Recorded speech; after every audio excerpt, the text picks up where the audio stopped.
Hello! Another me, another you, another car wash day tayo ngayon, no?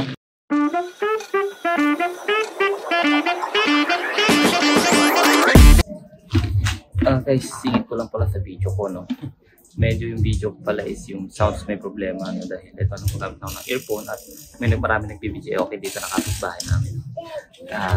This is Pinas, man. So, ano talaga, maraming nagbibideo okay, kabilaan.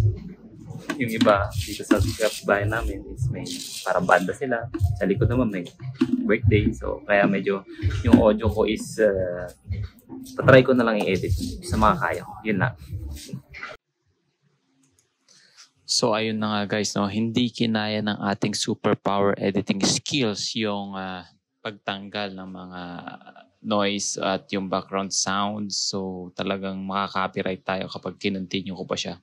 Ang dami ko nang sinearch kung paano siya tanggalin pero hindi talaga kaya. So eto, by the way, mag voice over na lang tayo sa part na ito siguro dahil sayang naman yung effort ko, di ba, na pagbibideo at yung pagka-car wash ko para at least makita nyo man lang.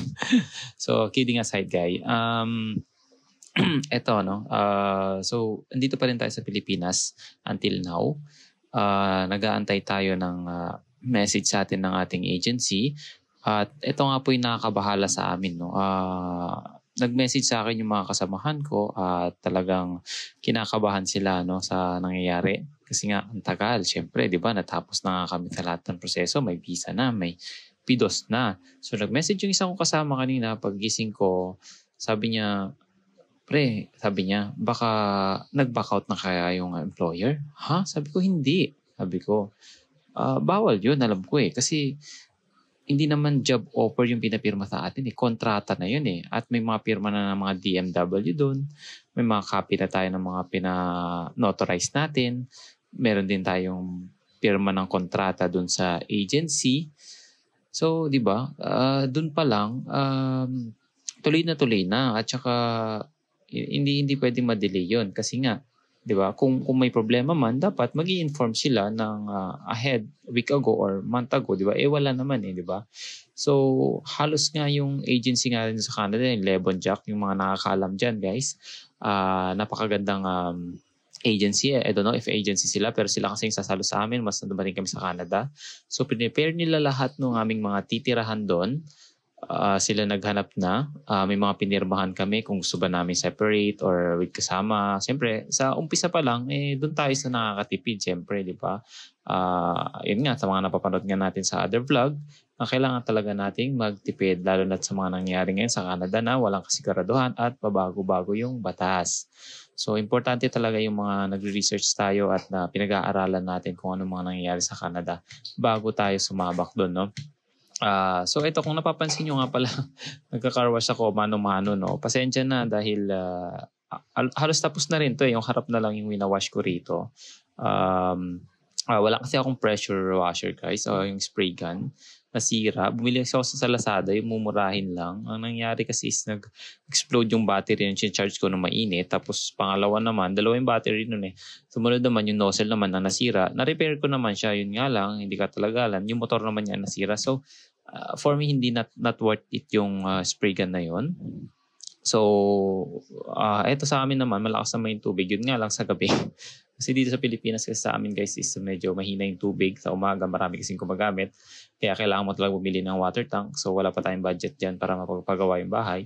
So ang ginagawa ko dito is mano-mano lang. Hindi ko na siya masyadong nililinisan. Kasi yung panahon ngayon dito sa Pilipinas, simula nung December is ulan ng ulan.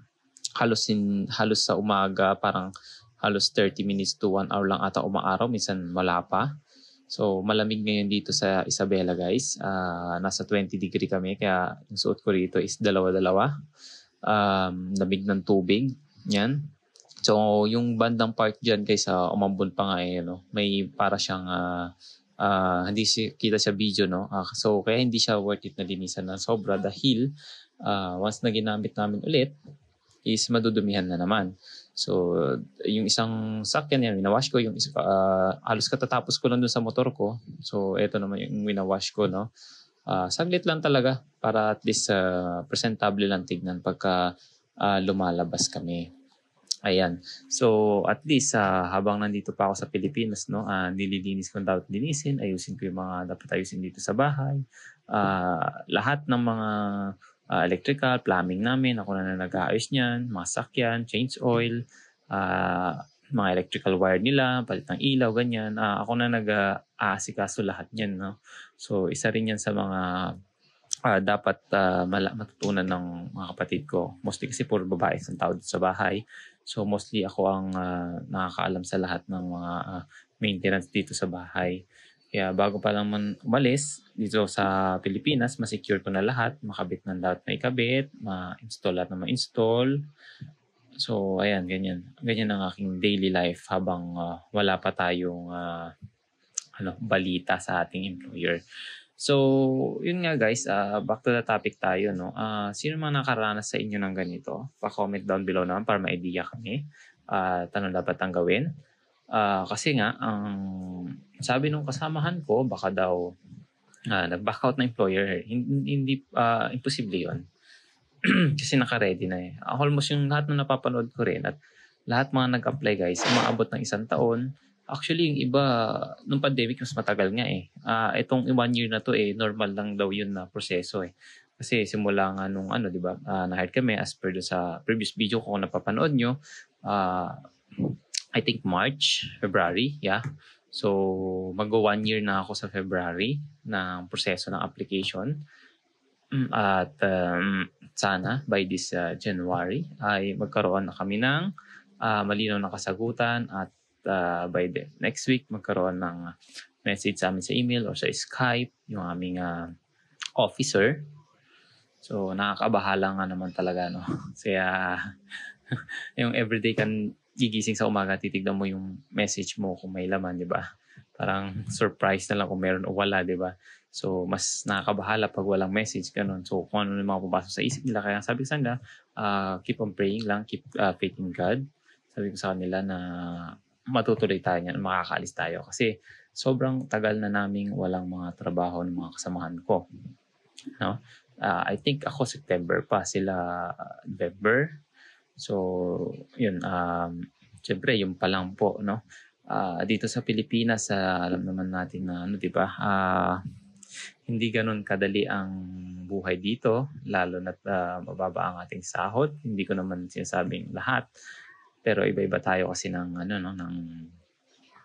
skills or ng position, no?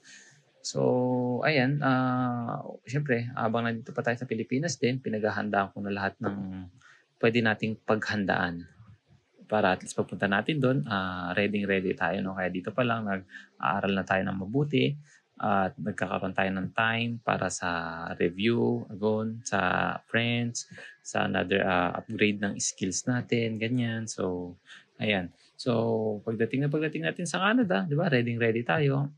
Siyempre, pagpapa-impress tayo sa employer natin. Hindi naman porket magpa-impress kayo, bida-bida ka na, di ba? Hindi porket naka-red ako dito, ako na si Jollibee. Hindi ganun. I mean, depende kasi sa work of nature yan. Kasi katulad, halimbawa, yung work ko kasi is designer, programmer, yan. So, posible talaga na maging multitask ako dahil kailangan kong makisama at kailangan kong ibigay doon sa mga fabricator ko, programmer ko, yung mga dinidesign ko at para malaman ko kung ano ba yung mga minimum na requirements nila. So, ganun guys. So, maraming posibleng mangyari.